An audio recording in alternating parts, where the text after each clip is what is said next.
Okay, in this video for the prerequisite work, we're going to create the aggregator workspace and the board to aggregate the tasks. So we'll go up to the account icon in the upper right, select that, and then we'll go to create workspace. The workspace name will be aggregator.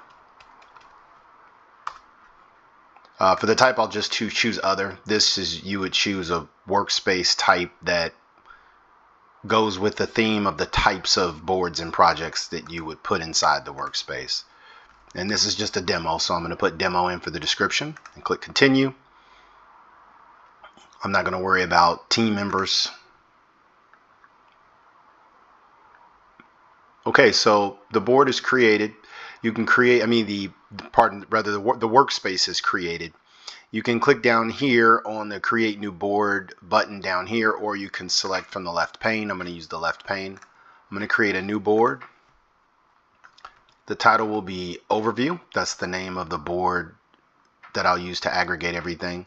This all looks good. We're going to select the background. Use this one.